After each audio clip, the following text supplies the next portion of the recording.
ആ ഒറ്റപ്പെടലിൽ നിന്ന് ഇത്രത്തോളം ആയില്ലേ. അപ്പൊ അതിന് ഈ കുശുമ്പ് കയറി അത് ഇത് പറയുന്നതിനും ഭേദം മര്യാദയ്ക്ക് അവരവരുടെ കാര്യം നോക്കി ജീവിച്ചാൽ പോലും.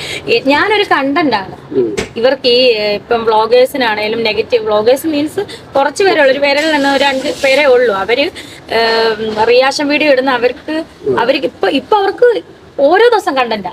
അതായത് ഞാൻ സബിൽ ഇടുന്നുണ്ട് പിക്ക്, അപ്പൊ അവർക്ക് ഓരോ ദിവസം കണ്ടന്റ് ആണ്. ഇന്ന് ഞാൻ ഒരു പിക്ക് ഇടുന്നതിന് മുന്നേ ഞാൻ സ്റ്റോറി ഇട്ടത് അതേ വ്ളോഗേഴ്സ് ഇട്ടിട്ടുണ്ട്, നിങ്ങൾ ചെന്ന് പെട്ടെന്ന് സ്ക്രീൻഷോട്ട് എടുത്ത് തട്ടിക്കോളാൻ പറഞ്ഞ് ഞാൻ ഇട്ടിട്ടുണ്ട്. മാനസികമായിട്ട് എന്തെങ്കിലും ബുദ്ധിമുട്ട് വരാറുണ്ടോ? മാനസികമായിട്ട് ബുദ്ധിമുട്ട് വരാറുണ്ടോന്ന് ചോദിച്ചാൽ വന്നാൽ പോലും ഞാനത് അവഗണിക്കുകയാണ് ചെയ്യാറ്.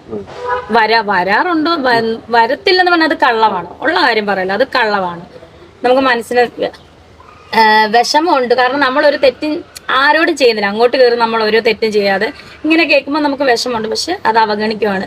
കാരണം വിഷമിച്ചുകൊണ്ടിരുന്നു കഴിഞ്ഞാൽ നമുക്ക് എങ്ങും എത്താൻ പറ്റത്തില്ല, നമ്മൾ ഇവിടെ തന്നെ കിടക്കും.